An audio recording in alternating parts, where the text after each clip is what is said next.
Madame, Monsieur, bonsoir. Merci de nous rejoindre dans le round-up de questions d'actu. Retour ce soir sur ce qui a été appelé le grand procès du colonialisme européen en Afrique. Une quarantaine de pays africains se sont réunis cette semaine à Alger pour préparer une plateforme de dialogue pour consolider la reconnaissance internationale des crimes coloniaux imprescriptibles et promouvoir des mécanismes juridiques concrets de réparation et de dédommagement. C'est une première sur le continent vers une démarche donc collective africaine pour condamner enfin et définitivement les entreprises coloniales par le droit international et non plus comme un simple phénomène tel qu'il est encore traité par les Nations Unies. Mais avant, on revient ce soir sur cette annonce importante dans le volet socio-économique lié au relèvement du salaire minimum garanti. Il passe de 20 000 à 24 000 dinars. C'est la deuxième augmentation en moins de 4 ans. Objectif, soutenir bien sûr le pouvoir d'achat de millions de travailleurs algériens dans un contexte marqué par l'envolée des prix des produits de large consommation. La prime de chômage a elle aussi été relevée de 15 000 à 18 000 dinars afin de renforcer la qualité de vie des jeunes sans emploi. Le chef de l'État a également ordonné la révision du système de renouvellement de cette allocation.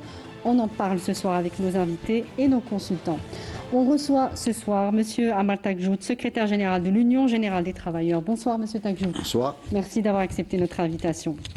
Et avec nous, M. Mahfoud Kaoubi, consultant de Canal Algérie pour les questions économiques et financières. Bonsoir, M. Kaoubi. Bonsoir, madame.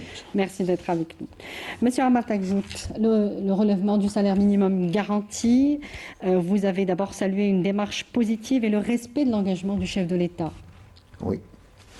Je ne peux que réitérer un petit peu ce que j'ai dit dans mes entretiens avec les médias.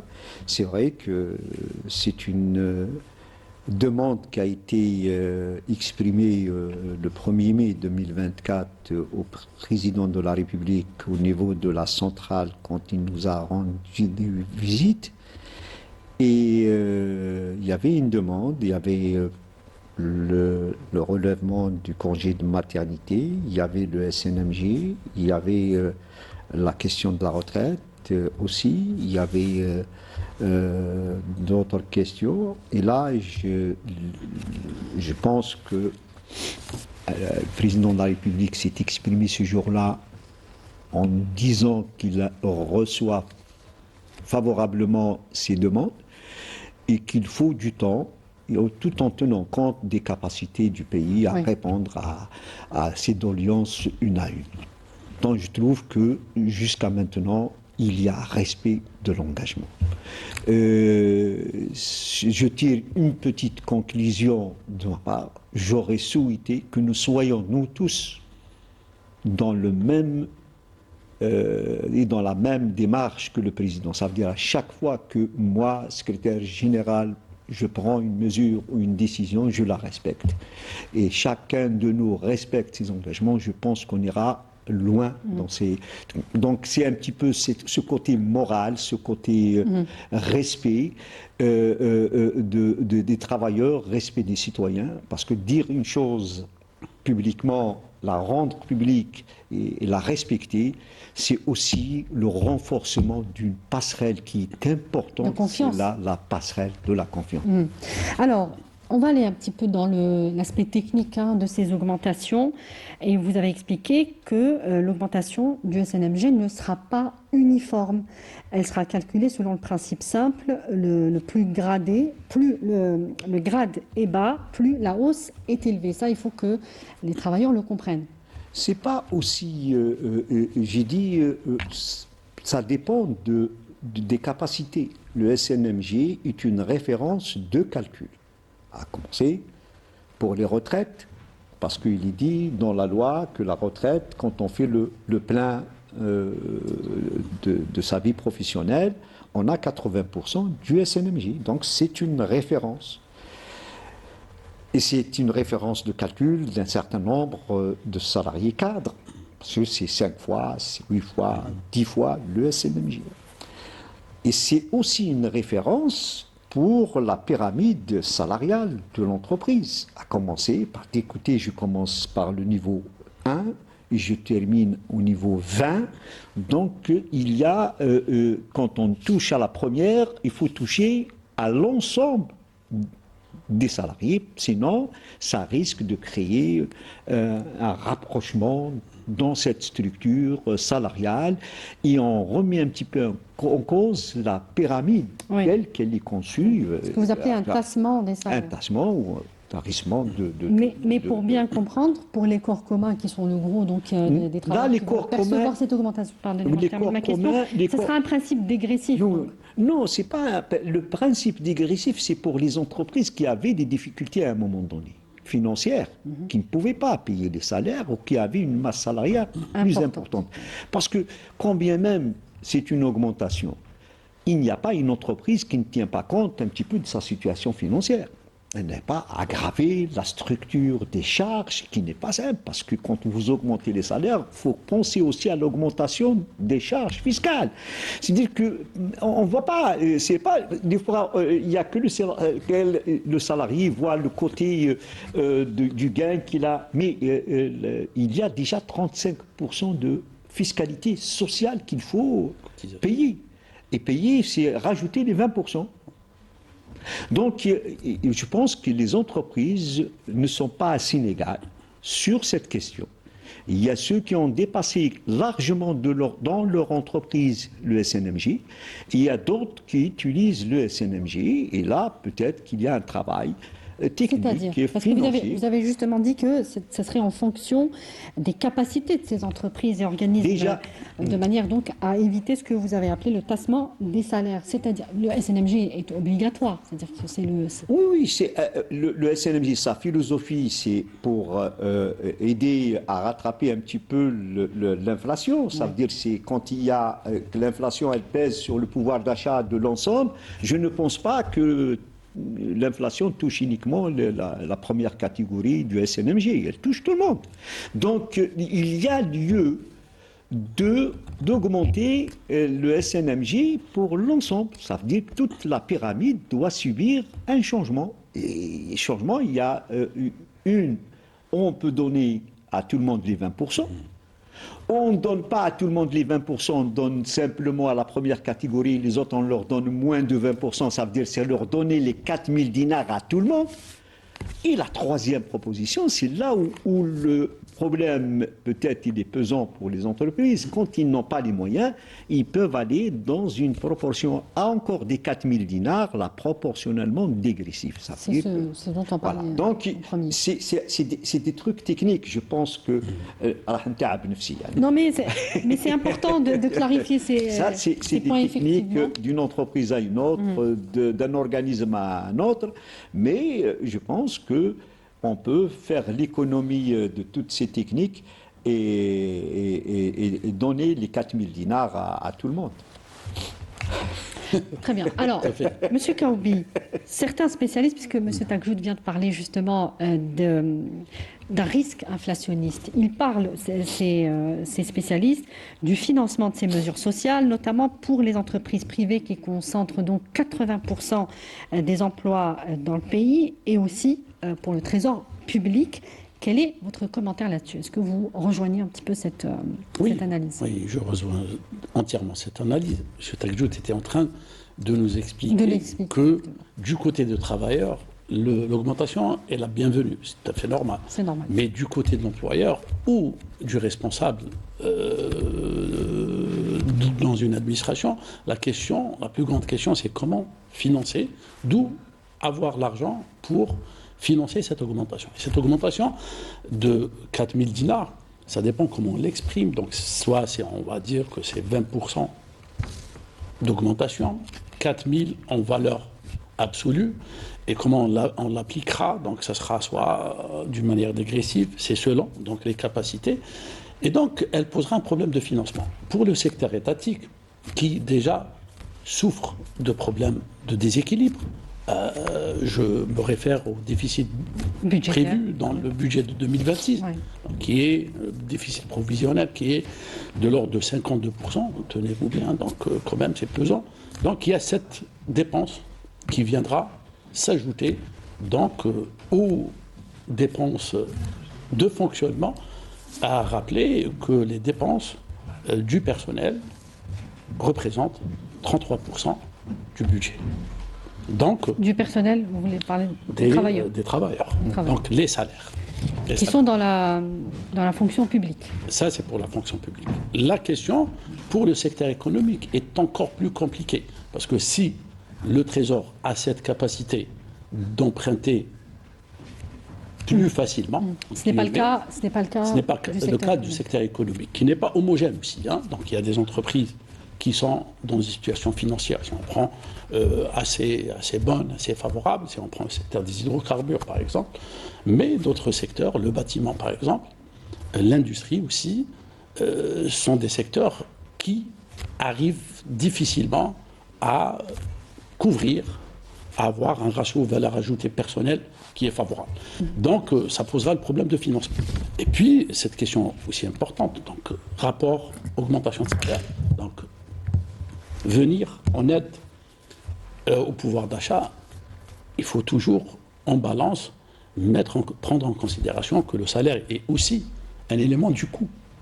C'est un pouvoir d'achat, mais quand on augmente les salaires, les coûts de production augmentent aussi. Donc, cette question... Il est là le risque inflationniste ou c'est autre chose? Dans l'absolu, ce n'est pas aussi simple. Maintenant, c'est l'amélioration de la productivité du travail qu'il faudra... C'est les produits qui coûteront plus cher en fait. Si on reste sur... Oui, si on n'améliore pas l'appareil la productivité. Ça, c'est important. Sinon, on ne réglera pas d'une manière profonde et durable, surtout, cette question du déséquilibre entre l'offre et le pouvoir et la demande qui se manifeste par des poussées inflationnistes. Quel constat on fait aujourd'hui de l'appareil productif? On a relancé quand même pas mal de secteurs qui peuvent porter aujourd'hui l'économie nationale. Est-ce que cet appareil productif peut aussi soutenir ces augmentations qui sont nécessaires, qui ne sont pas du tout superflues? Elles sont attendues par des millions de travailleurs. Nécessaire, je suis entièrement d'accord. Oui. Mais maintenant, la question de l'inflation pose une question multidimensionnelle. L'inflation ne se pose pas uniquement par rapport au pouvoir d'achat, encore moins par rapport au salaire et à l'augmentation des salaires.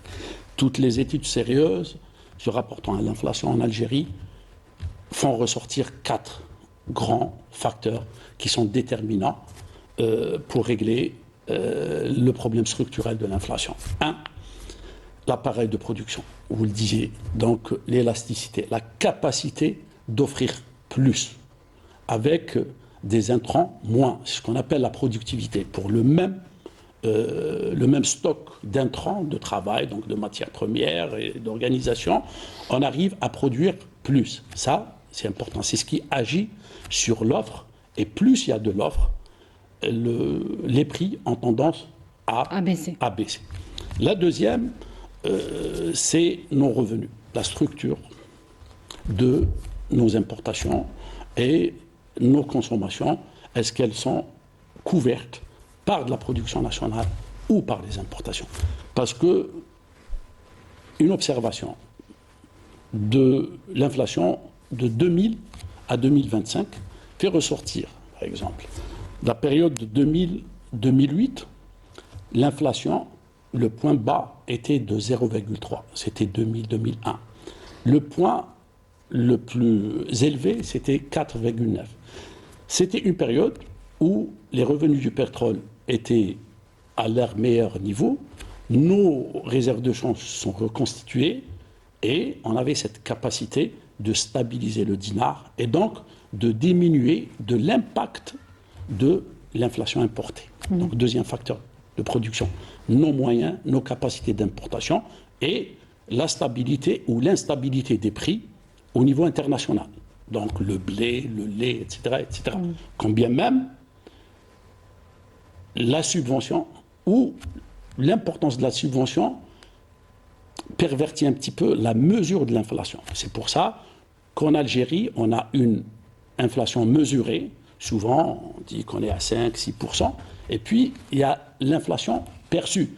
Souvent, les gens disent ce n'est pas 5%, c'est 10-15%. Et donc, ça, c'est le poids des produits subventionnés dans le panier de chacun de nous. Il y a des gens qui ont les achats constitués principalement, ça c'est les bas salaires, de produits subventionnés. Il y a d'autres qui achètent d'autres produits, qui obéissent aux règles de l'offre et de la demande. Rapidement pour avancer sur cette question. Donc, troisièmement, les déficits. C'est un élément important. Plus il y a des déficits, plus il y a un financement monétaire du déficit, plus l'inflation a tendance d'augmenter. La chose peut être vérifiée sur la période 2014-2025. Là, on a des niveaux d'inflation qui varient entre 4,5 et 9,3. Si on exclut les 11% qui étaient en 2022, en 2021, suite à la crise, à la pandémie. Et puis, les politiques monétaires, c'est important. Plus les politiques monétaires sont expansionnistes, ont tendance à inciter l'offre de la monnaie, donc le pouvoir d'achat augmente, et donc il y a ce déséquilibre. Mais l'inflation a été maîtrisée ces dernières années.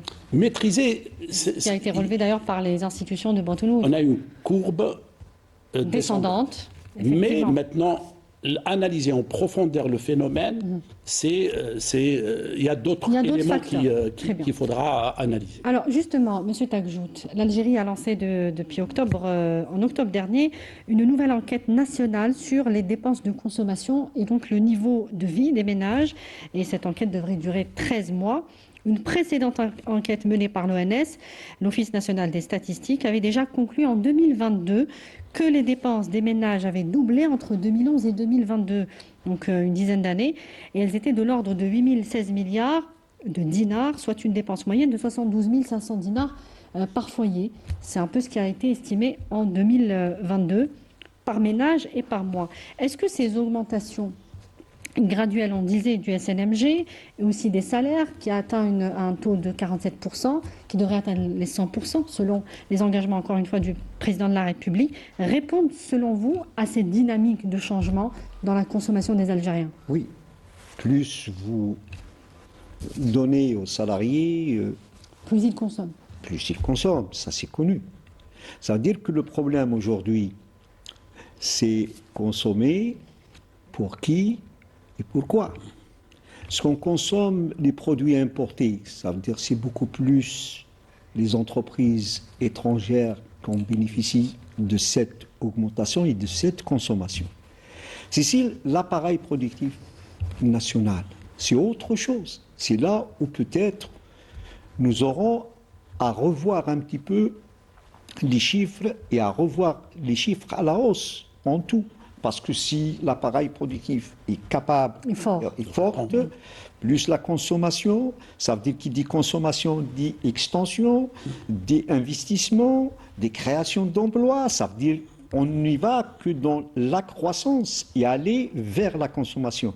Et moi, je pense que c'est là où il faut taper. Ça veut dire qu'il faut créer le maximum, beaucoup d'entreprises de transformation, beaucoup d'entreprises industrielles, c'est là où on peut créer les conditions d'une meilleure redistribution de la chose. Parce que consommer la moitié des produits qui sont sur le marché, qui viennent de l'étranger, c'est l'étranger qui tire profit.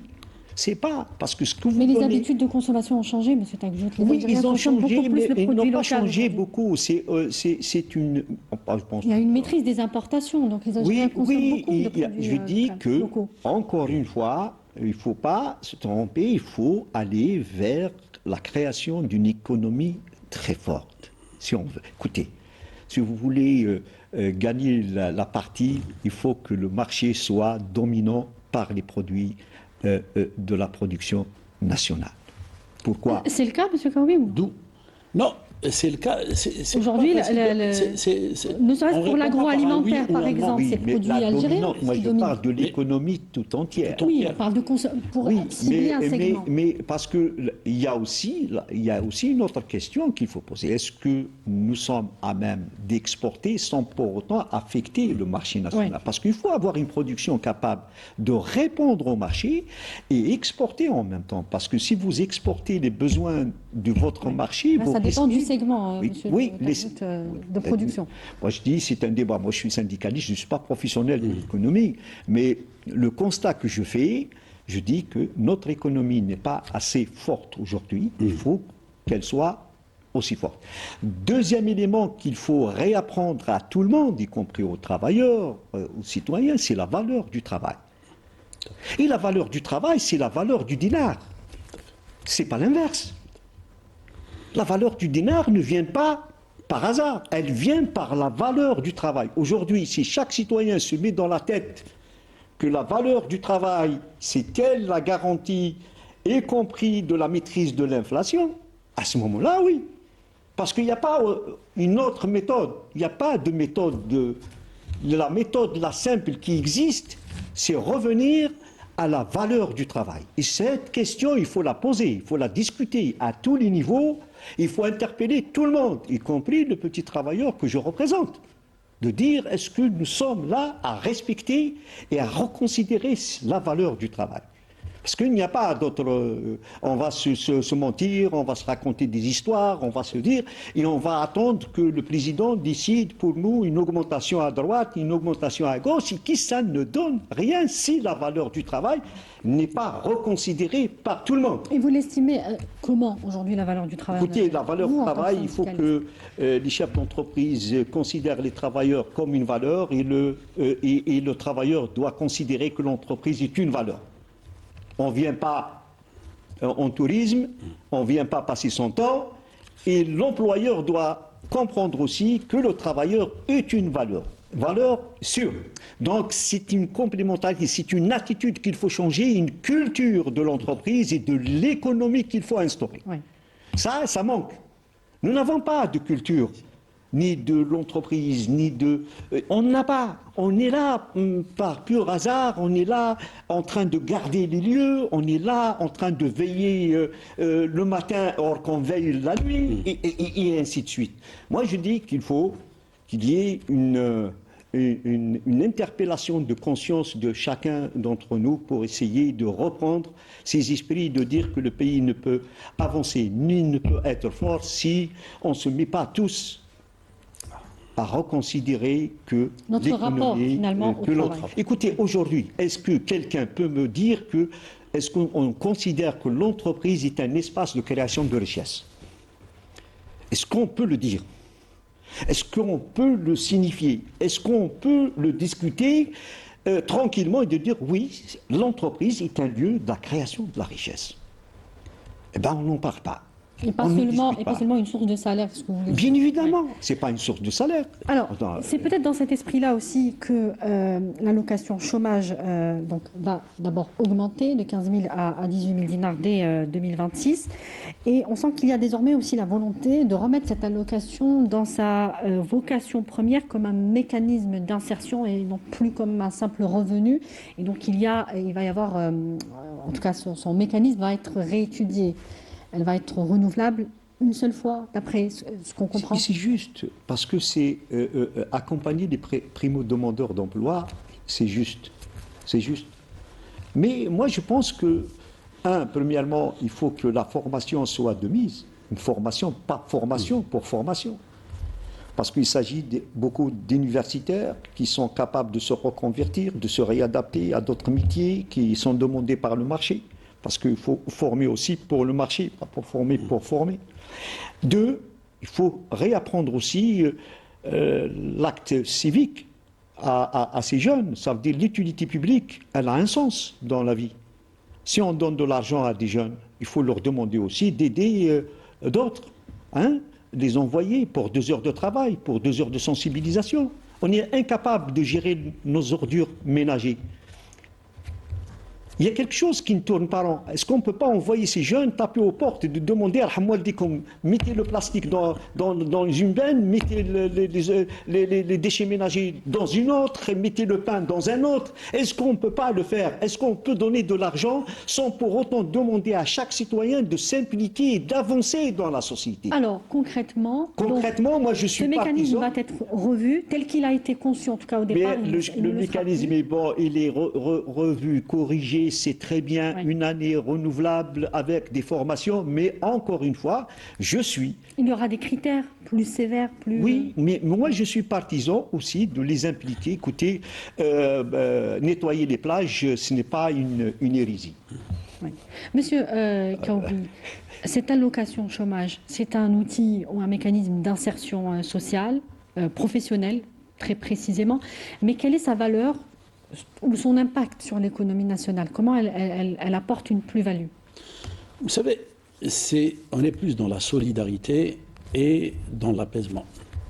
Donc il y a une frange importante de la population, celle des nouveaux venus sur le marché du travail, que la collectivité nationale a décidé d'aider. La première, la deuxième année. Mais les solutions pérennes, c'est de créer de l'emploi.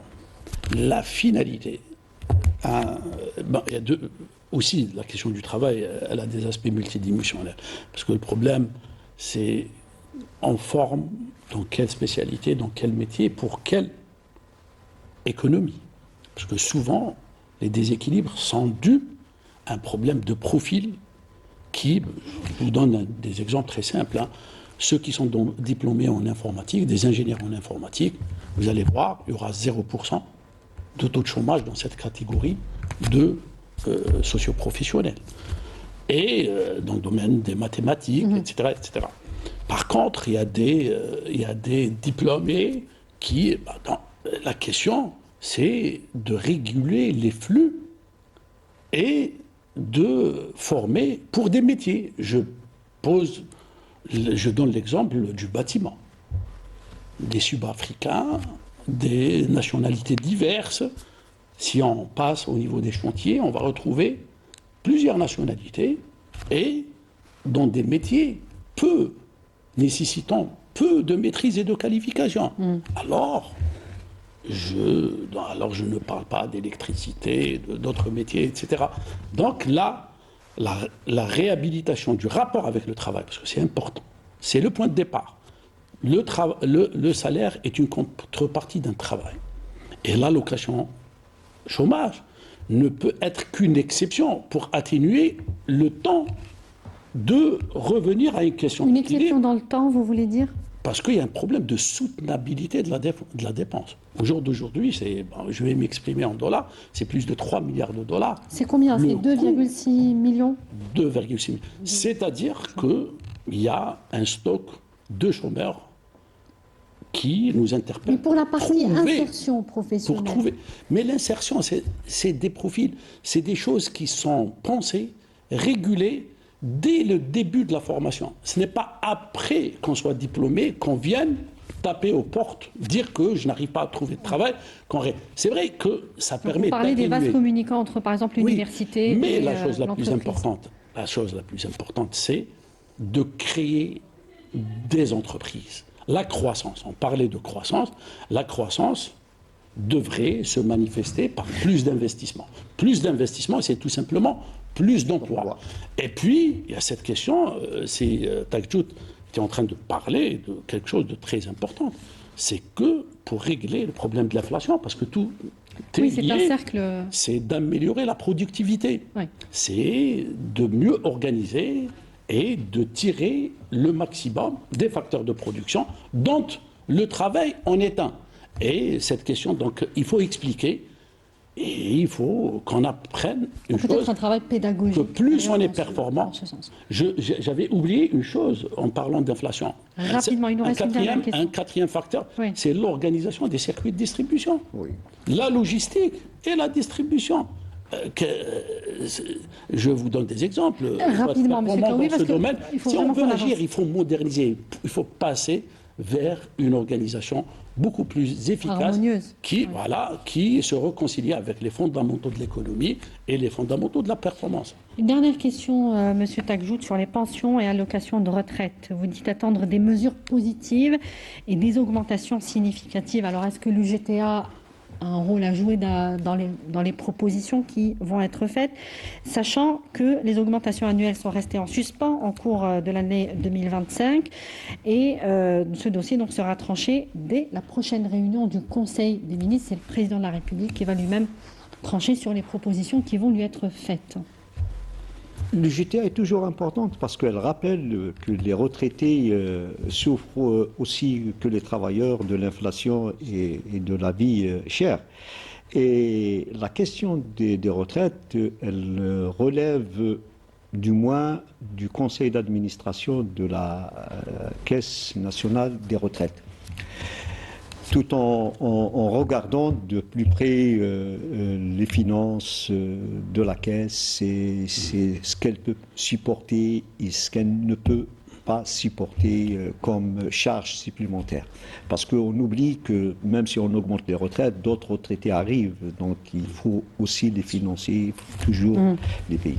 Donc il y a un travail au niveau du conseil d'administration, il y a une proposition qui est faite, et sur cette base de proposition, le gouvernement ou le président de la République a toute la latitude de décider. Pourquoi il décide, le président de la République? Parce qu'il y a un déficit. Et ce déficit de la CNR. De la CNR, et que ce déficit, il est supporté aussi par l'aide de l'État. Donc, c'est un lien. Donc... Et le défi aussi, c'est d'arriver à des revalorisations équitables et régulières des pensions. Bien évidemment, ça c'est ce qui est recherché, c'est de permettre aux retraités de vivre dans la dignité, avec leur pension. Ça c'est clair. Maintenant, il y a des améliorations, mais pour certains, ils ont des pensions qui répondent, et pour d'autres, ça reste en deçà de ce qui est possible. Donc le GTA va étoffer un petit peu les propositions. Chaque moment et à chaque mois de mai, elle pose le problème. Nous sommes responsables, nous ne voulons pas aggraver la situation de la caisse de retraite et nous ne voulons pas revoir ni réformer le système qui est un système de solidarité et un système à répartition. Donc, si on pousse le bouchon, on risque de remettre en cause toute la structure et tout le système. Alors moi, je ne suis pas partisan, moi je suis partisan de ce système à répartition et de solidarité. Il faut le garder, il faut le préserver, et il ne faut pas tirer plus qu'il en faut sur la corde. Sinon, il y a risque qu'elle se casse. Et là, encore une fois, c'est la création d'emplois qui va élargir l'assiette des cotisations. Des cotisations au niveau de la CNAS. Donc vous voyez, le plus important, il faut créer ce cercle vertueux et la performance. Merci beaucoup, messieurs. Merci Armand Tajout d'avoir été avec nous et de nous avoir apporté tous ces éclairages. Vous êtes secrétaire général de l'Union générale des travailleurs. Merci beaucoup d'avoir fait le déplacement. Merci à Mahfoud Kaoubi d'avoir été avec nous. On se dit à la semaine prochaine. Inch'Allah. Et je vous disais donc en début d'émission une conférence internationale à Alger sur la reconnaissance officielle et explicite des crimes commis contre les peuples africains durant des siècles marque un tournant majeur dans le rapport des pays africains à leur histoire coloniale collective aussi. L'Afrique va se doter d'un comité panafricain pour la mémoire et la vérité historique et des commissions nationales de vérité et de réparation au sein de chaque État membre de l'Union africaine. On voit tout cela en images et on revient pour le débat. Les travaux de la conférence internationale sur les crimes coloniaux en Afrique se sont poursuivis avec la même ambition, poser les bases d'un cadre africain commun pour défendre la mémoire et la justice historique. Un des plus importants panels de la journée, l'exploitation économique des richesses du continent. Les experts appellent à mieux protéger les ressources africaines et à harmoniser les outils de justice économique.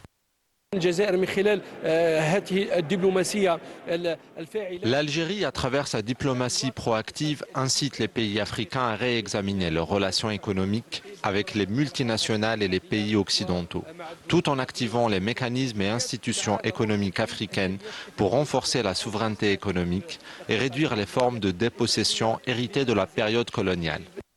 Autre dossier central, la spoliation des terres, la dépossession patrimoniale ou encore les archives confisquées. Les délégations veulent établir une méthodologie commune pour documenter ces violations. Si nous n'abordons pas ces questions aujourd'hui, les peuples africains resteront bloqués et incapables d'avancer. Les enjeux des réparations et de l'héritage colonial doivent être traités maintenant. Autrement, les générations futures hériteront encore de ce fardeau. C'est précisément pour éviter cela que nous sommes réunis aujourd'hui. Les discussions ont également porté sur les infrastructures et le développement avec pour objectif réduire les déséquilibres structurels hérités de la période coloniale et renforcer les capacités du continent dans des domaines clés tels que les transports, l'énergie ou encore les réseaux.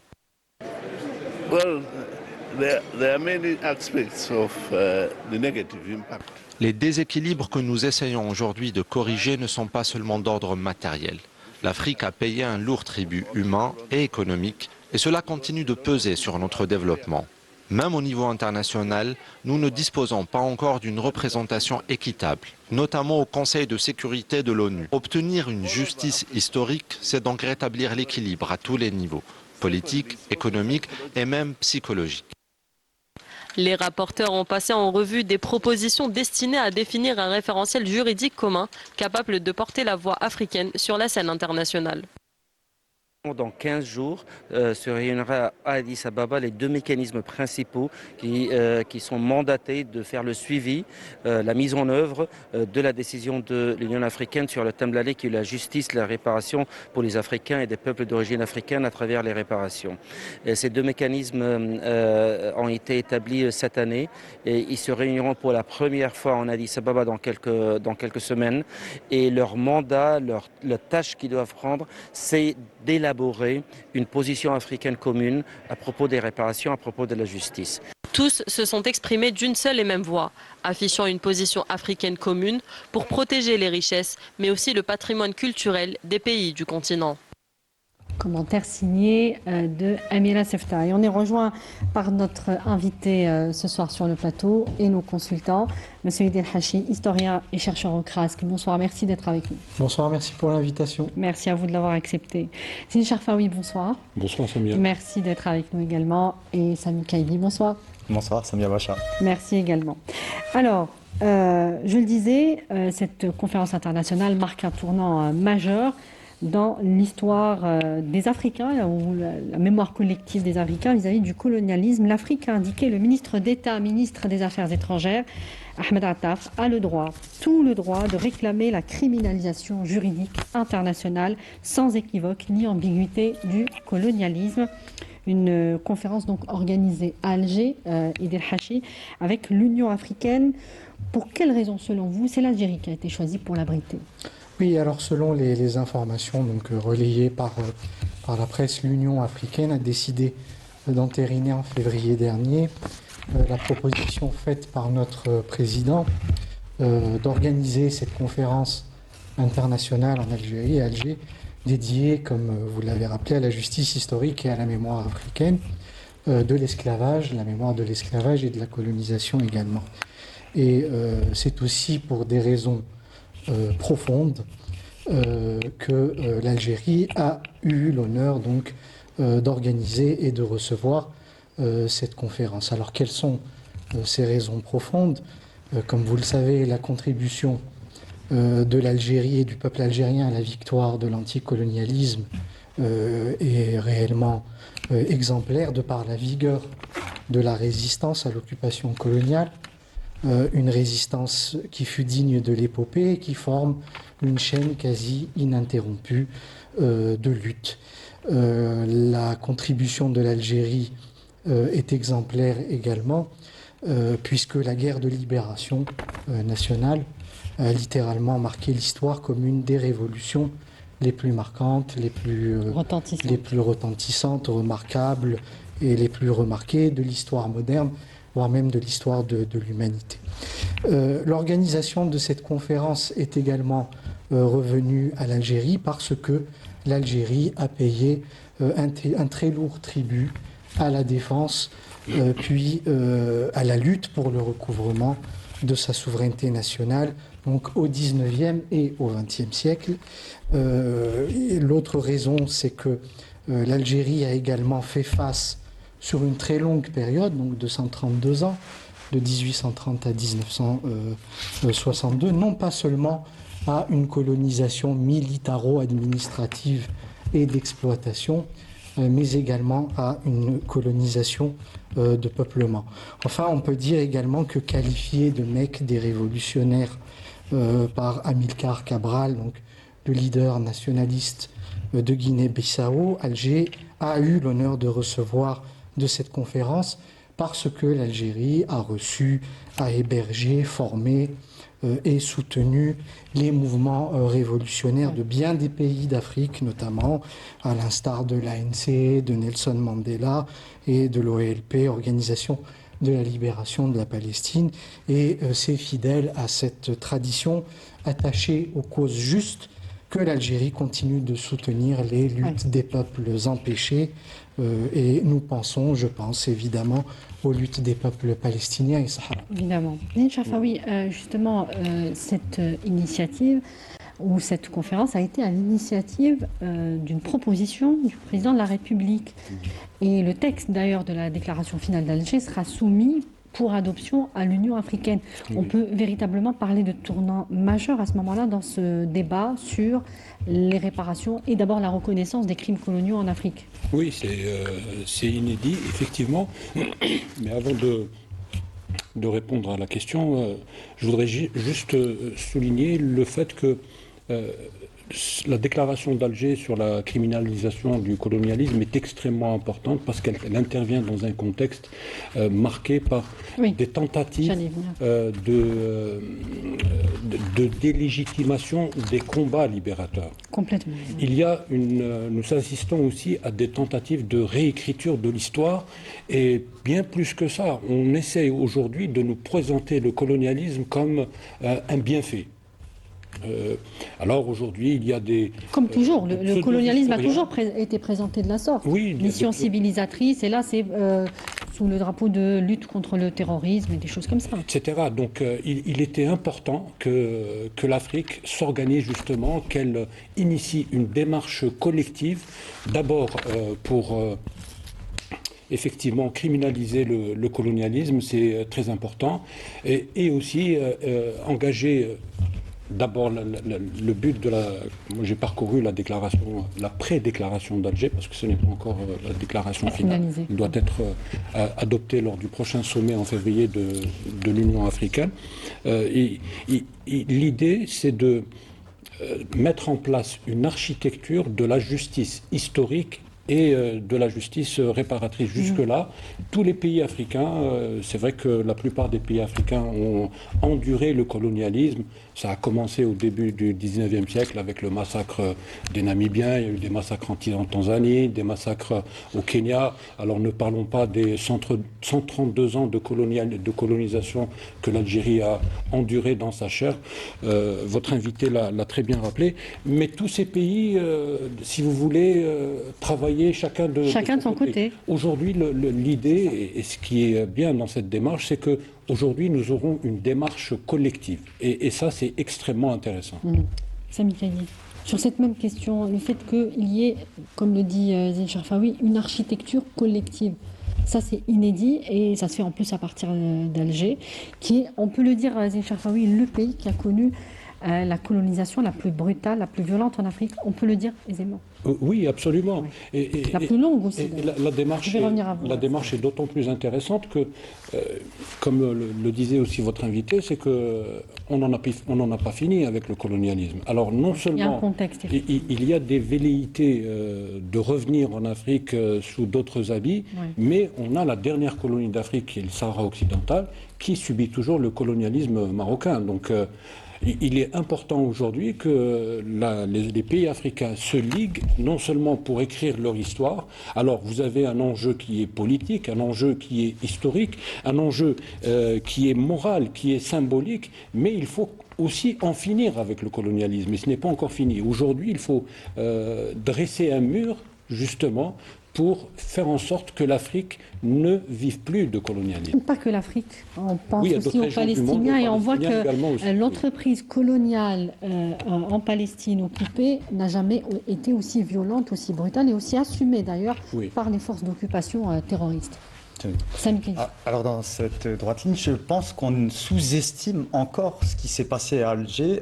C'est un fait majeur, cette conférence internationale, car finalement les États africains ont décidé de joindre leurs efforts, mais également leurs réflexions pour combattre finalement, pour criminaliser le colonialisme, pour demander réparation. Et en réalité, les États africains ont mis en œuvre ce proverbe, ce dicton africain qui est que seul on va vite, mais ensemble on va plus loin.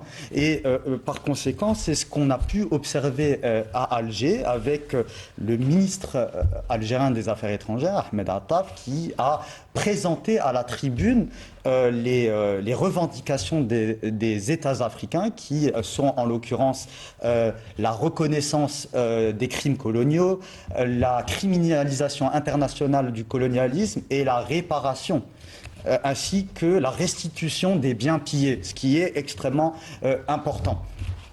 Par ailleurs, il y a un autre point qui est aussi focal, c'est que ce qui s'est passé à Alger n'est que la suite logique aussi de tous ces pères fondateurs, de tous ces intellectuels qui avaient, panafricains notamment, qui avaient mis le doigt sur ce côté éminemment diabolique du colonialisme. Rappelons-nous Aimé Césaire avec son discours sur le colonialisme, Frantz Fanon, mais avec Aimé Césaire, c'est un peu il a un peu été l'un des premiers, car son ouvrage, publié en 1950, donc Discours sur le colonialisme, avait mis le doigt sur tous ces méfaits du colonialisme, c'est-à-dire la créolisation des langues, l'aspect de l'hybridation culturelle, et à cela aussi la velléité du colonisateur d'abrutir le colonisé, c'est-à-dire de le détruire en réalité, de le priver de sa culture, de sa civilisation, de ses mœurs, et de lui imposer finalement d'autres valeurs, un autre système de valeurs. Et aujourd'hui, comme un rappel de l'histoire, les peuples et les États africains étaient réunis pour demander réparation et pour criminaliser ça, car il est inadmissible que certains États puissent glorifier le colonialisme ou perpétuer ce système inique. Sous d'autres formes, et même des formes directes, car Zine Charfaoui a abordé l'inadmissible situation en Sahara occidental occupée, qui est la dernière colonie en Afrique, et également la situation des Palestiniens au Proche-Orient. Donc, Alger a jeté, somme toute, les bases d'une justice, une justice qui doit aboutir aujourd'hui. Alors, qui doit aboutir, on le sait, ce sera un processus très long. C'est un processus certes très long, mais il y a des facteurs qui sont importants. Pourquoi ? Car la condamnation du colonialisme n'est pas qu'une condamnation historique. On voit encore les relents finalement du colonialisme aujourd'hui, notamment sur le plan économique, avec un système économique international de prédation. D'ailleurs, voyez-vous, il y a beaucoup de penseurs qui ont mis le doigt. Il y a une penseure malienne qui est Aminata Traoré, qui avait mis le doigt sur la prédation que subit le continent africain avec son ouvrage publié en 2008, L'Afrique humiliée, qui revient sur les voies et moyens utilisés par certaines puissances occidentales et européennes. À travers les multinationales. À travers les multinationales et à travers les politiques d'ajustement structurel imposées notamment par le FMI et la dette aussi, pour mettre toujours le continent africain en marge du développement et l'empêcher d'émerger. Et puis sous domination surtout, c'est la logique de la domination. Bien sûr, et c'est cela ce qui fait, enfin c'est ces éléments-là qui font que le colonialisme n'est pas qu'un système passé, mais présent et multiforme. Effectivement. Idil Hachi, lors des débats dans cette conférence, on a souligné l'urgence de criminaliser le colonialisme parce qu'il n'est pas criminalisé dans les instances internationales. L'ONU traite le colonialisme comme un phénomène.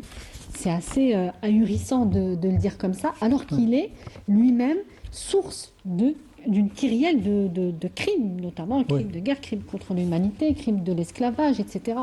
C'est sans doute l'une des utilités, l'un des intérêts majeurs de cette conférence sur les crimes coloniaux en Afrique, c'est de montrer comment les crimes coloniaux, les crimes de la colonisation font système en fait. sont systématiques et font système.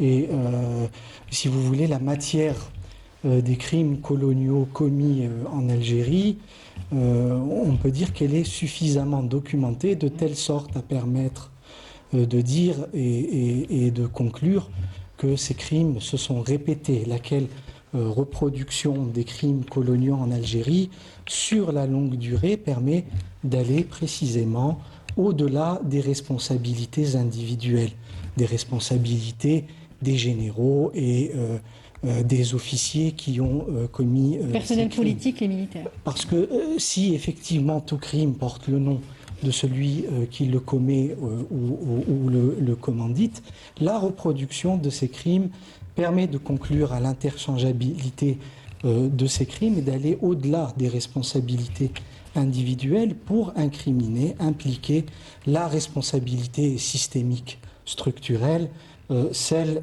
du système colonial, parce qu'effectivement on a du mal à croire et à penser et à admettre que ces crimes aient pu se reproduire en Algérie, notamment, pas qu'en Algérie, sur une aussi longue période, sans que la responsabilité première revienne précisément au système colonial. Et est-ce qu'on peut dire aussi que tous les crimes coloniaux n'ont pas été forcément répertoriés, notamment pendant la période de résistance, 19e siècle?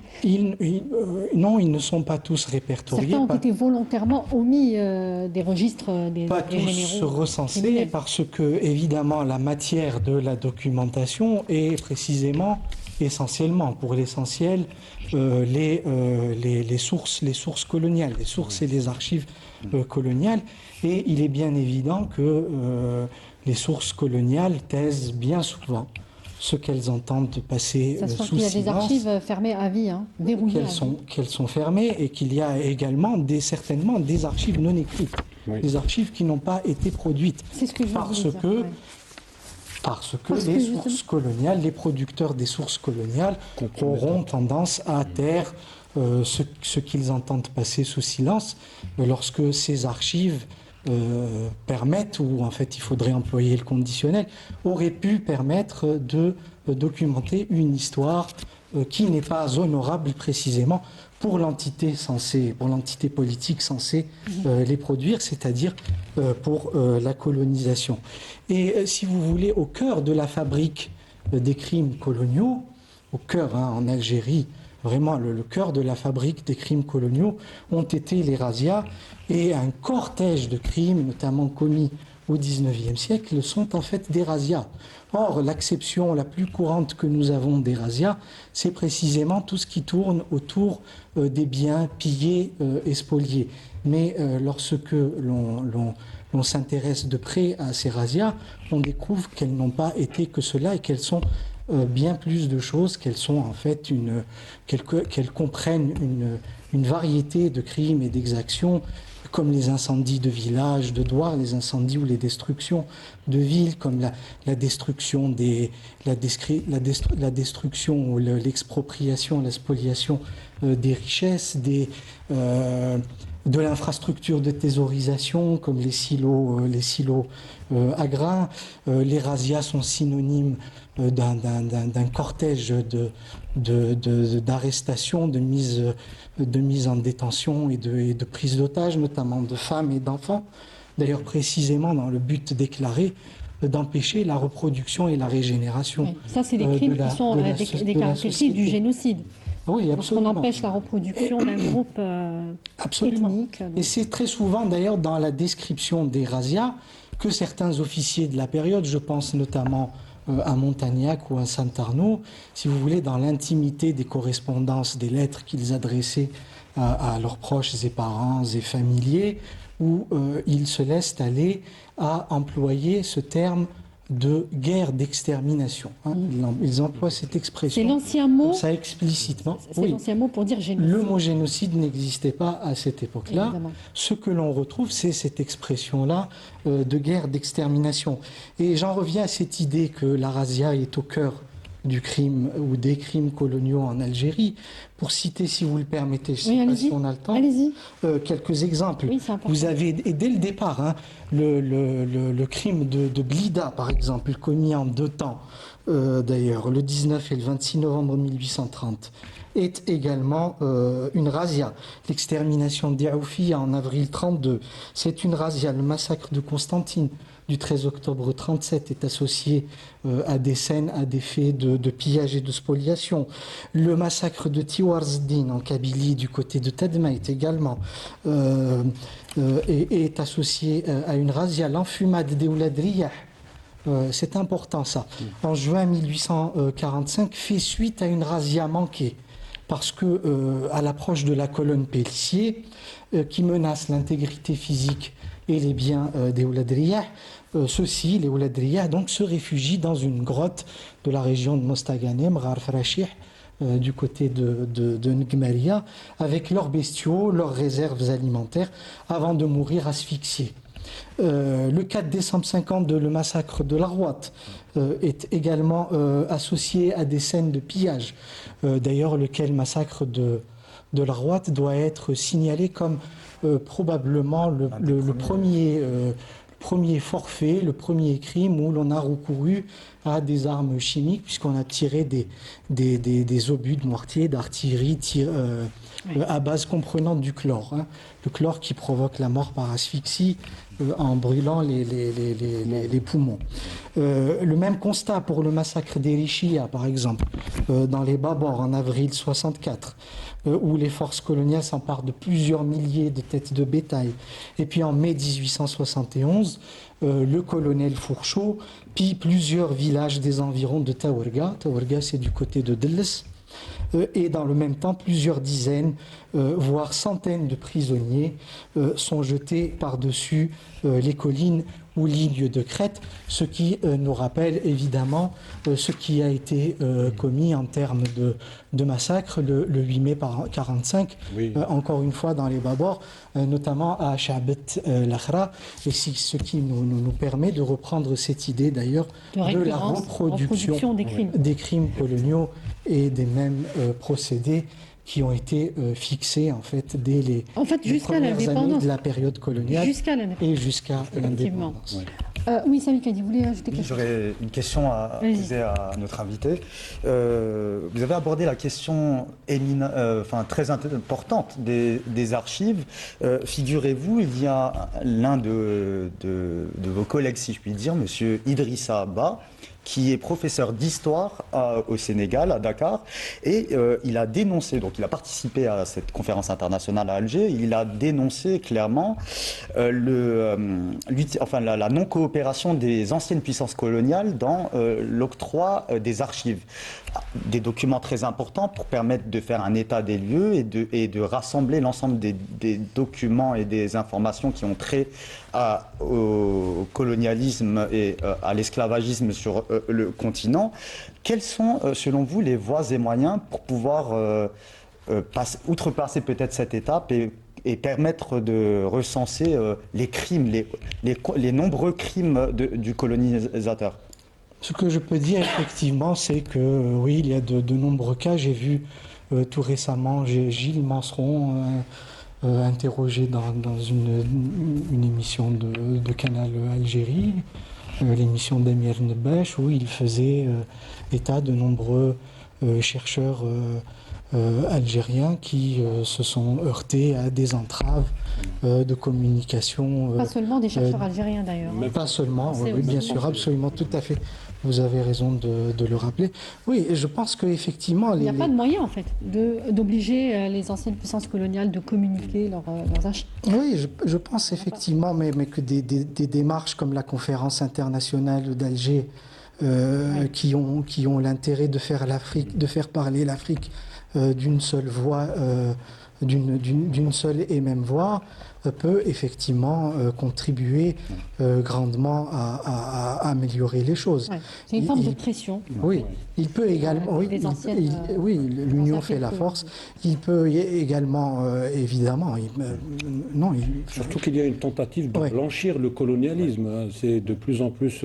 Il y a un discours maintenant que l'on a tendance à entendre, ou qui est distillé dans beaucoup de sphères politiques en Occident, qui essaye de présenter le colonialisme comme quelque chose de bien. Oui. Il était important aujourd'hui que les pays africains se mobilisent justement pour rappeler, comme vous le faites aujourd'hui, la nature du colonialisme. Et tous les massacres qui ont eu lieu sur la terre africaine ont ceci de commun. C'est une violence à grande échelle, d'abord. Souvent, ça a une dimension systématique. Il y a des répercussions durables. Ouais, on va y venir justement. Il y a des effets permanents. Oui, il y a des effets permanents. En Algérie, lorsque vous parlez de razzia, il y a des villages entiers qui ont été rasés. Et l'idée, justement, là on revient à la notion de colonie de peuplement, l'idée c'était de faire disparaître non seulement un peuple, mais sa langue, son identité, ses valeurs, pour remplacer avec un autre système de valeurs. À l'inverse que cette fois-ci, nous avons affaire à un système qui est basé sur la domination et sur l'exploitation. Oui, on l'a vu au Congo, par exemple, entre le début du siècle jusqu'à 1908, par exemple, on a pratiquement réduit toute la population congolaise à l'esclavage. On a des millions de morts. Des millions de morts en Algérie entre le début de la colonisation 1830 jusqu'à 1875. On recense officiellement, on manque encore de sources, mais c'est au moins 800 000 morts. Oui. C'est plus, c'est pas plus, Monsieur Haji? Entre 1830 et 1860. Et 1860. Alors comme j'avais pu le dire, si vous voulez, la difficulté en matière de démographie, oui, il y a un souci quantifier, oui. Pour quantifier le génocide commis en Algérie, la difficulté est originelle, en ce sens que la difficulté se situe en 1830 et qu'elle nous renvoie aux estimations et aux évaluations qui ont été pour l'essentiel données par des auteurs français concernant le peuplement de l'Algérie en 1830. La plupart des estimations parlent de 2,5 millions à 3 millions.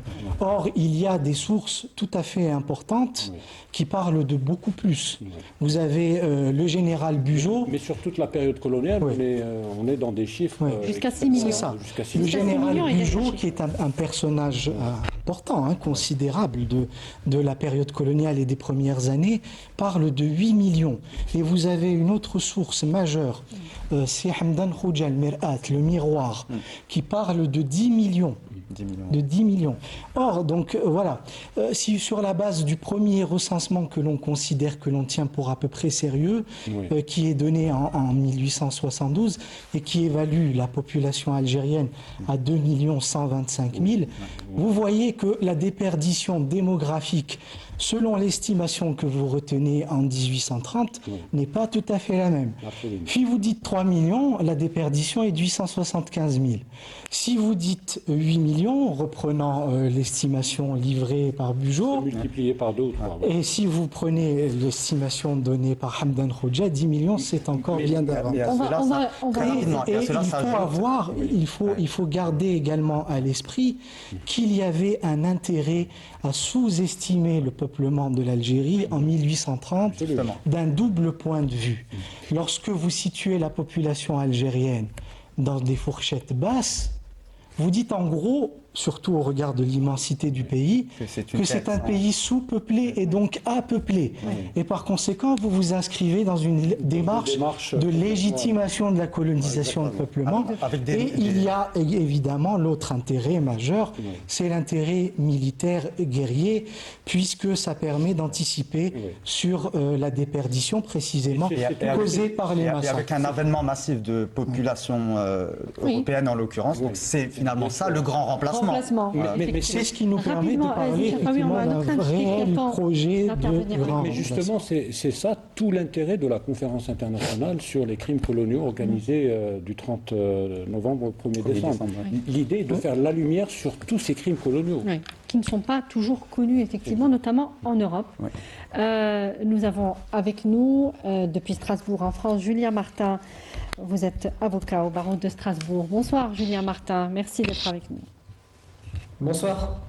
Alors, je voulais vous demander d'abord votre sentiment sur cette conférence internationale qui a réuni, on disait, une quarantaine de pays africains et qui veulent finalement se concerter aujourd'hui pour dénoncer ce qui n'a pas été fait finalement réellement par le passé, les crimes coloniaux de l'Europe, tout simplement, sur le continent africain.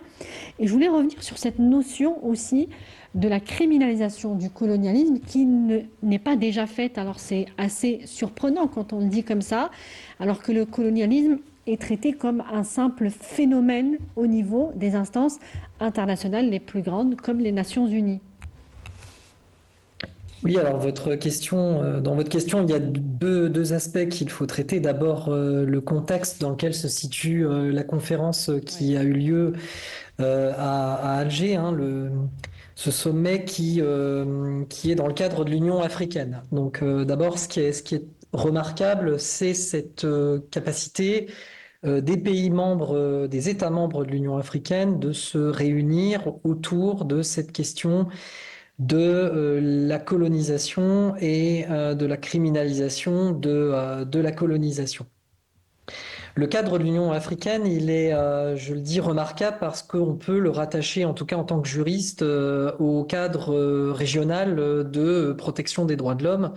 Je pense en particulier à la Charte africaine des droits de l'homme et des peuples, à la Cour africaine, et qui est aussi productrice de droit international. Certes, un droit international limité à une région, mais un peu à l'image de ce qu'on peut avoir d'ailleurs au niveau européen avec la Convention européenne des droits de l'homme et la Cour européenne des droits de l'homme. Donc peut-être que, en tout cas c'est mon impression, que d'abord, d'un point de vue purement juridique, cette réunion des États membres de l'Union africaine sur ces questions du colonialisme et des crimes coloniaux, peut apporter une base juridique plus lisible, je dirais, au niveau du droit international. On sait que d'ailleurs les systèmes de protection internationaux des droits de l'homme, qu'ils soient universels, systèmes des Nations Unies ou régionaux, communiquent entre eux pour créer de la jurisprudence. Donc, sans doute, sur un plan juridique, ce sommet, cette conférence aura le mérite et la vocation de générer des textes, une lisibilité dans les textes internationaux, en tout cas une plus grande clarté, et pourra apporter la voie à une jurisprudence construite par les États africains, imaginons-le peut-être par des arrêts qui pourraient être rendus par la Cour africaine des droits de l'homme, même si les États responsables concernés ne sont pas partis à ces systèmes régionaux, mais qui pourraient, de manière déclaratoire, montrer la voie d'un point de vue juridique au niveau régional pour que le système international puisse pleinement les intégrer et peut-être trouver une voie contraignante à ces crimes coloniaux. Ouais. Ça, c'est l'aspect juridique. Après, il y a évidemment en premier lieu et au premier plan un aspect politique qui, lui, consiste à, je dirais pas faire pression, mais inciter l'ordre international, en tout cas la communauté internationale, à se poser la question de la réparation de ces crimes coloniaux. Dans quel cadre et très certainement aussi insuffler une initiative qui pourrait émaner des Nations Unies, de rendre les choses beaucoup plus claires au niveau juridique, encore une fois, et en termes de conséquences. Vous semblez un petit peu sceptique sur peut-être la faisabilité de cette procédure. On le sait qu'il pourrait prendre des années, voire des décennies pour peut-être aboutir. Oui, on connaît en plus le contexte dans lequel cette initiative est entamée. Comme le disait notre consultant, il y a un esprit révisionniste et même une façon de blanchir aussi le colonialisme plus que jamais. Et justement, il y a aujourd'hui des bases juridiques dans les instances internationales qui ont reconnu ce qui ne l'était pas auparavant et qui peuvent aujourd'hui constituer des jurisprudences. C'est ce que vous dites d'ailleurs. La Convention, on peut commencer par la Convention des Nations Unies pour la prévention et la répression du crime de génocide, adoptée d'ailleurs au lendemain du génocide des Juifs en Europe. La création du tribunal pénal international pour le Rwanda en 1994. qui avait donc reconnu, ou une soixantaine de personnes avaient été donc inculpées pour crimes de génocide. C'est d'ailleurs là où le viol a été reconnu comme arme de génocide. La guerre dans les Balkans, la Cour internationale de justice et le tribunal pénal international pour l'ex-Yougoslavie avaient reconnu le massacre des musulmans bosniaques de Srebrenica comme acte de génocide.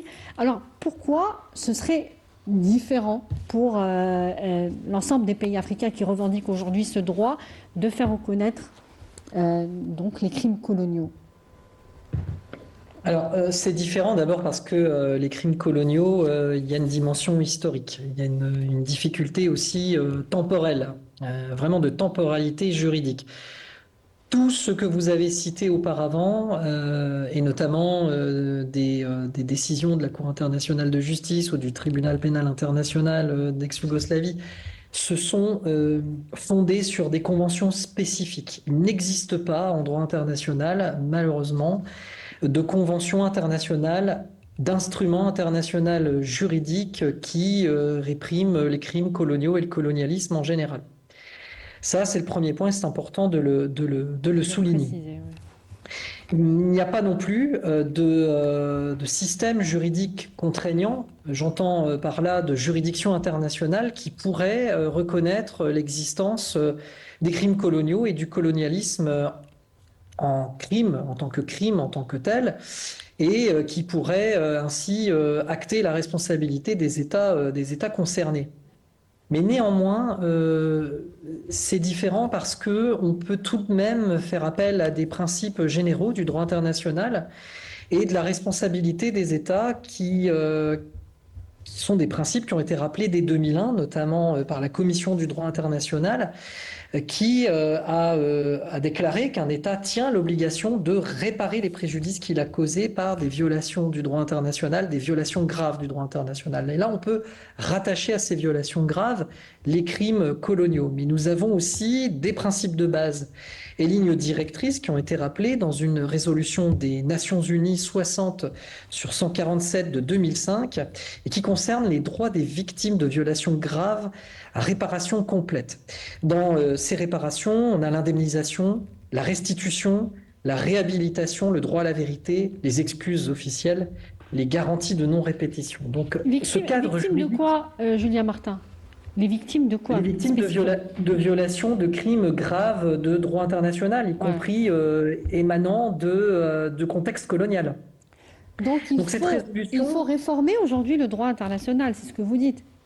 Alors non, c'est pas ce que je dis, c'est ce que je dis. Non, ce que vous dites, en fait, c'est qu'il y a une forme de base juridique, très bien. Il y a une base juridique. Mais pour aller dans le spécifique, pourquoi ne pas nommer les choses à ce moment-là? Pourquoi ne pas réformer effectivement le droit international et dire que le crime, la colonisation est un crime?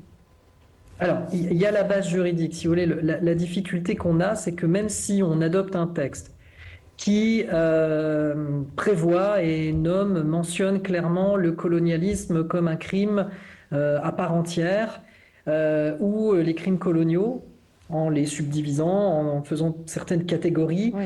De toute manière, on en revient toujours au même problème, qu'il y ait la base juridique qui existe, existante, préexistante, ou celle qui peut être amendée avec, ou perfectionnée, si je peux utiliser ce terme, par la mention des crimes coloniaux ou du colonialisme. La difficulté est toujours la même, c'est est-ce que le droit international est suffisamment contraignant pour que des réparations puissent avoir lieu? Eh bien non, puisqu'il repose exclusivement sur la volonté des États, encore une fois. Mais néanmoins, on a vu des justices nationales, je pense en particulier à la Belgique en 2024, qui a reconnu des crimes coloniaux, les Pays-Bas, le Royaume-Uni. L'Allemagne. Et là, encore une fois, cela repose sur la volonté des États. Alors, moi, je voulais aussi revenir sur la spécificité de la France et je vous poserai la question sur peut-être l'exception de la France sur justement la reconnaissance des crimes coloniaux. Justement, Julien Martin vient de citer certains pays qui ont fait des démarches, quelques pas, en tout cas significatifs, la Belgique, l'Allemagne pour la Namibie, qui a reconnu le fait de génocide. La France, plus ou moins. Oui, plus ou moins. Oui, mais tout de même. Oui. Vous avez la France qui fait vraiment des pas minuscules concernant peut-être le massacre du 17 octobre 61, qui est reconnu vraiment à demi-mot. Mais sur l'ensemble des faits coloniaux, la moindre parole d'un président de la République est immédiatement fustigée par les partis qu'on connaît, notamment d'extrême droite.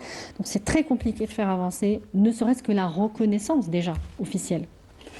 Oui, il y a beaucoup de résistance en France. En France particulièrement. Oui, en France particulièrement. Bon, en plus des pays cités par Maître Julien Martin, il y a aussi l'Italie qui a, sous Berlusconi, qui a beaucoup avancé sur la question de la mémoire avec la Libye. Récemment, il y a eu la Grande-Bretagne avec le Kenya. Oui. Il y a eu l'Allemagne, donc comme vous le dites, avec la Namibie. Et les Allemands étaient aussi impliqués dans des massacres en Tanzanie. En Tanzanie, il y a les Belges donc avec le Congo. Mais encore une fois, c'est des démarches intéressantes. Il y a un début c'est le début d'un processus de reconnaissance. Mais on n'est pas face à une reconnaissance franche et entière. Mais le seul pays, effectivement, comme vous le dites, qui aujourd'hui affiche une révulsion à l'idée d'aller dans le sens d'une reconnaissance des crimes coloniaux, c'est effectivement la France. À chaque fois qu'on en parle, effectivement, les gens sont vent debout. Et la résistance est tellement forte qu'on le sent, il y a un impact sur les relations algéro-françaises. L'Italie a un passé colonial, mais elle a commencé à le solder. Par contre, la France, ce n'est pas le cas. Et même si on a envie d'avoir les meilleures relations possibles avec ce pays, mais en Algérie, il faut que les gens comprennent que les pays anciennement colonisés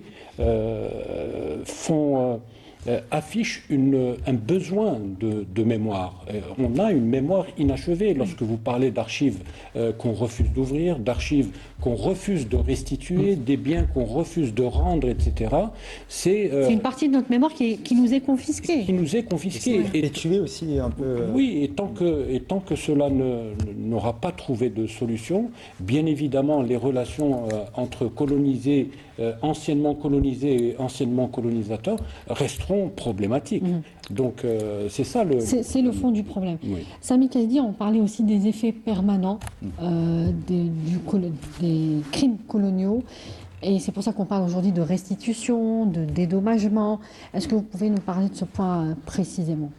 Oui, c'est un point assez focal, car aujourd'hui, les conséquences du colonialisme se font ressentir par la privation de nombreux objets, notamment des objets d'art, etc.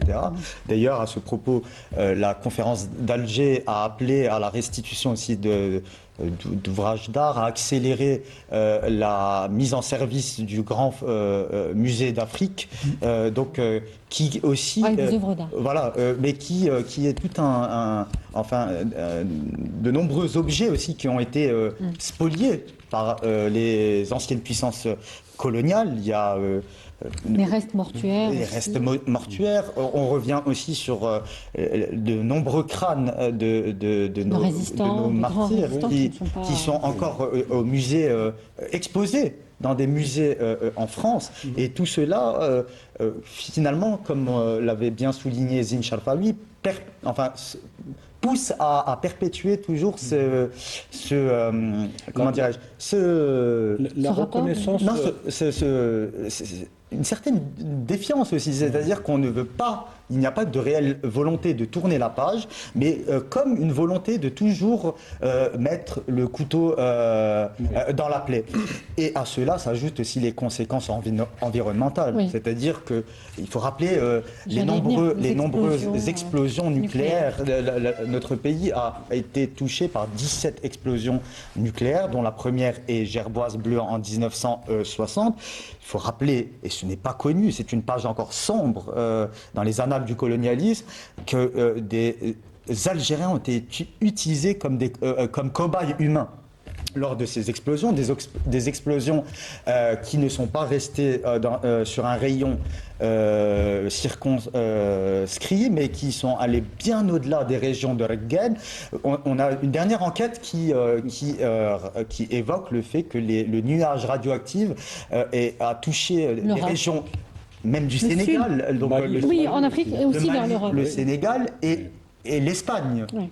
Donc on voit bien comment finalement le colonialisme a empoisonné la vie, certes, de nos concitoyens, mais aussi des pays de la région.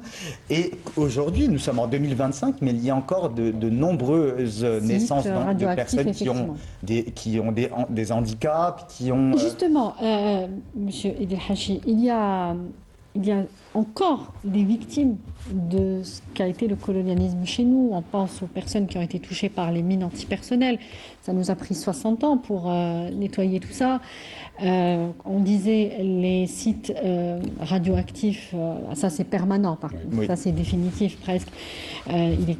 Encore une fois, la France fait exception dans le nettoyage. On peut parler de nettoyage des sites. On est dans le déni. Dans le déni parce que d'autres pays qui ont fait ce type d'explosion, on pense donc à la Grande-Bretagne, en Australie, ont fait ce qu'il fallait pour nettoyer les sites qu'ils ont donc pollués. Oui, les explosions nucléaires font partie des phénomènes effectivement qui ont des traces au long cours avec des impacts transgénérationnels et effectivement l'Algérie réclame la décontamination des sites et des zones d'enfouissement et des zones contaminées. On bute et également on fait face au refus de déclassifier également les archives sur le programme nucléaire français. Mais de manière plus générale, je voudrais revenir à ce qu'a dit monsieur et qu'on n'a pas suffisamment rappelé. C'est cette idée de la matière des crimes coloniaux qui permettent en Algérie, sur la longue durée, d'établir le caractère systématique des crimes coloniaux dans la longue durée. Ouais. Et lorsque l'on ajoute à cette conférence internationale que l'Algérie a reçue, on peut conclure à la systématicité des crimes coloniaux à l'échelle d'un continent, non pas seulement sur la longue durée à l'échelle d'un pays, mais également sur la longue durée et à l'échelle d'un continent. Et c'est l'intérêt de cette initiative qui finalement, quelle que soit son issue, aura eu le mérite d'avoir été initiée et conduite. Non, mais le but c'est d'aller jusqu'au bout de cette initiative. Au bout de l'initiative, d'aller au bout de la démarche et de mettre finalement la partie requise en situation de montrer ou de ne pas montrer ces velléités de coopération. Je vais poser encore une ou deux questions à Julien Martin. On parlait des victimes. Julien Martin, des victimes du colonialisme et finalement des effets permanents des crimes coloniaux. Est-ce que ceux-là peuvent constituer une base juridique aujourd'hui, des témoignages appuyés par des preuves, peut-être des certificats médicaux par exemple, ou des choses comme ça, peuvent aujourd'hui constituer une base, à contrario des crimes coloniaux qui ont été répertoriés par des historiens. Est-ce que ça, on peut partir de là par exemple ? Une base factuelle, oui, certainement. Si des plaintes pouvaient être menées, par exemple, par l'Algérie, sur le fondement des textes que j'ai rappelés, généraux certes, mais suffisants, devant la Cour internationale de justice, par exemple. Ouais. Mais la difficulté qu'on aurait encore à ce niveau, c'est d'abord que la France... en particulier, puisse accepter la compétence de la Cour internationale de justice sur la base de ces textes très généraux, puisqu'aucune convention internationale, rappelons-le, n'existe concernant le colonialisme et les crimes coloniaux. Et puis, il y a ces témoignages, naturellement, il y a ces victimes, il y a ces constats, mais les preuves du temps en matière de preuves est encore plus délicate et difficile dans des procès internationaux de cette envergure, une envergure historique en réalité. Et surtout sur le lien de causalité entre le préjudice qui est subi et est-ce qu'il est imputable à tel ou tel fait. C'est la difficulté. Des personnes Je ne dis pas que ce n'est pas le cas, hein, mais, c'est la difficulté. Des personnes ou des sites qui ont été touchés par la radioactivité, par le nucléaire, je pense que c'est suffisamment, enfin c'est assez facile de le prouver, de le démontrer. Oui, naturellement, mais là encore, la difficulté, encore une fois, c'est la base factuelle existe, mais la base juridique, elle relève du droit international, qui repose sur la seule volonté des États membres. Ouais. Et donc, s'il n'y a pas de volonté à appliquer de manière obligatoire ce droit international, ça n'est pas possible. Mais néanmoins, je pense que cette conférence peut apporter au moins, si ce n'est sur le plan juridique, sur le plan diplomatique, une réponse pour peut-être un projet de justice transitionnelle avec les mécanismes de réparation appropriés. Justement, juste un mot vraiment pour faire un dernier tour de table sur ces mécanismes de réparation. Est-ce que vous croyez en les chances de l'Afrique de faire débloquer un fonds spécial, justement, un fonds international finalement pour faire ces réparations, ces dédommagements? Moi j'y crois, je pense que cette initiative sur le plan diplomatique est tout à fait salutaire. On est quand même dans le cadre de l'Union africaine. Ça ne peut pas être ignoré par la communauté internationale en général, ni par les Nations Unies, ni par les États qui sont concernés. L'Union africaine met en place à elle seule un système régional de protection des droits de l'homme qui s'inspire du système universel des Nations Unies et qui est de part égale fonctionne avec également le système régional de la Convention européenne. Tout cela construit du droit international en général. Oui. Et tout cela œuvre aussi aux négociations diplomatiques. Donc cette conférence est de toute manière incontournable et c'était l'intérêt. En tout cas, le débat, je pense politiquement. Le débat est posé. C'est ça que vous dites. Le débat est posé. Zine Cherfaoui, c'est le mérite pour cette première initiative. Et après adoption, si elle est adoptée, cette déclaration d'Alger au niveau de l'Union africaine, cela va concerner finalement l'ensemble de la communauté internationale, enfin les instances en tout cas internationales aussi. Oui, absolument, mais en tout cas, il n'est écrit nulle part que ça allait être facile. Non. C'est une œuvre de longue haleine, vous l'avez dit en début d'émission, ça peut prendre des années, des décennies, mais une chose est sûre, c'est que le processus est lancé. On a déjà l'Union africaine qui qualifie le colonialisme de crime contre l'humanité. Il y a déjà une base juridique au niveau africain, on a une Cour africaine des droits de l'homme et des peuples, déjà qui classifie ou qui répertorie le colonialisme comme un crime contre l'humanité, donc il y a cette base-là. Après, justement, ce n'est que maintenant que le travail commence, c'est-à-dire vous aurez des gens, des spécialistes, des historiens, des ministres qui vont venir des quatre coins du continent, qui vont essayer de voir quel est le meilleur moyen justement d'amener les anciens empires coloniaux à rendre des comptes. Parce qu'on a des pays qui sont en train de construire des récits nationaux, une mémoire nationale. Tout à fait. Et il y a un besoin de justice. Il y a un besoin de mémoire, un besoin de dignité. Ce n'est ni de la rancœur ni de la haine, mais c'est ce que vous dites effectivement, c'est ce besoin, cette soif de justice. Oui, il y a une soif de justice. Ce qui est normal. Ce qui est normal. Et puis on est dans le moral aussi. Oui. On ne peut pas aujourd'hui. Vous parliez des effets des essais nucléaires au Sahara, dans le désert algérien. Il y a plein d'autres choses dont nous pourrions parler. Et les gens qui ont été auteurs, qui ont été responsables de massacres de millions de populations, puissent au moins symboliquement rendre des comptes. Rapidement, un dernier mot, Sami Kenji.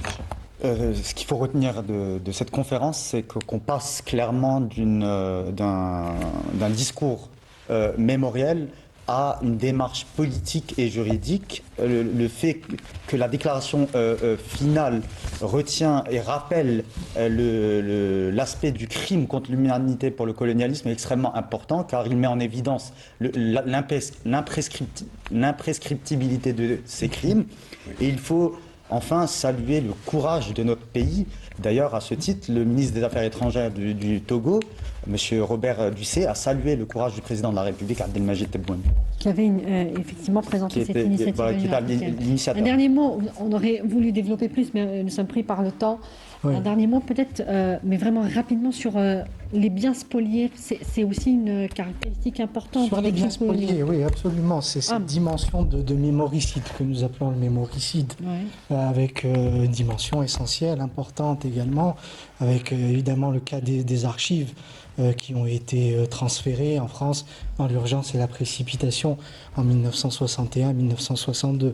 Il y a évidemment le cas des biens culturels, historiques, patrimoniaux, etc., qui butent, dont la restitution bute l'Algérie, tout comme les autres pays du continent africain, sur des instruments juridiques de droit français, tels que l'inaliénabilité des collections et des biens culturels pour cause d'utilité publique. Alors, tout d'abord, on ne voit pas très bien quelle utilité. Il faut qu'on termine. D'accord, et je m'arrêterai là. On ne pourra pas donner tous les On ne voit pas très bien quelle utilité publique supérieure à l'utilité publique algérienne des biens culturels de provenance algérienne pourrait exister, et l'observation, la remarque vaut pour tous les autres pays d'Afrique, évidemment. Merci beaucoup Edel Hachi, merci à nos consultants Zine Cherfaoui et Sami Kaili, et merci à notre invité depuis Strasbourg, Julien Martin. Merci à vous de nous avoir suivis. On se dit à très bientôt. Excellente suite des programmes. Au revoir.